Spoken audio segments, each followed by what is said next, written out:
Hello guys! Tuwang-tuwa na naman ako sa bagong wig na binili ko at ito masya o. Kita nyo? Sobrang ganda o, sobrang smooth. Ayan, ipakita ko lang sa inyo. Ito, yung dati na buhok ko. Ayan siya, para lang makita nyo o.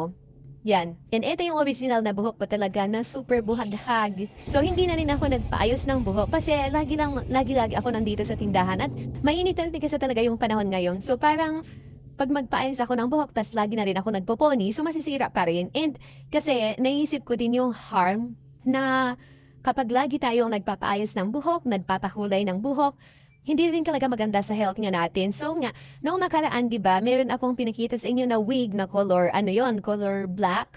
Kaya lang kasi hindi nga magkatugma or hindi pareho yung color ng unang pinili ko dito nga sa buhok ko na brown. So, tapos mas mahaba tong buhok ko kaysa dun sa binili ko na isang wig na black. Pero may napanood ako na nire-recommend din talaga ito dahil nga super ganda. At alam niyo ang maganda dito is hindi siya yung madali magkabuhol-buhol na wig. So yung iba kasi diba pagka kunting ganyan lang, nagkakabuhol-buhol na, ang hirap ng ayusin.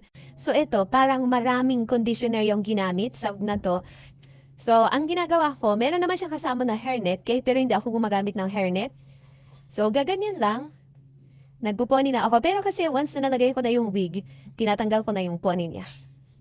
So, wait lang. Ito. Madali lang, super. Dali lang gamitin. Ayan. Lalagay lang natin dyan. Tapos, meron siyang lock sa likod. Ayan. Wala pa, be. So, ganyan lang. Nilock ko lang siya sa likod. Tapos, wait lang. Tapos, di ba yung buhok pa sa likod? Tanggalin ko na yung pony na nilagay ko kanina. So, ganyan lang siya. At konting ayos-ayos lang. Hindi na natin kailangan gumamit ng suklay. Yan, konting ayos-ayos lang. At eto na. So, nasa sa inyo kung gusto niyo lagyan ng design, di ba? Pag ganyan, para siyang totoong-totoo talaga na buhok. Di ba? Super ganda talaga.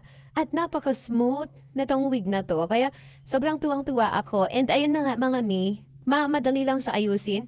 Hindi rin siya yung wig na mabilis magbuhol-buhol, di ba? Kaya ito na nga yung sagot para hindi tayo laging nagpapaayos ng buhok. So, ayan, di ba? Ang ganda. Sige, ito na nga yung suotin ko ngayon. Tsaka hindi siya yung mabigat. Sobrang bigat sa buhok. Ayan. So, ito na nga yung susuotin ko ngayon. Yan, sa mga interested at gusto din bumili ng ganitong wig, abay go na, i-check niyo na yung link na makikita sa comment section. I-click niyo lang yung link na yan para ma-i-route kayo sa official website nga nila and makabili din kayo ng ganitong wig. Super ganda talaga at talagang matutuwa kayo pag makabili kayo ng ganitong wig. Ayan, thank you, bye!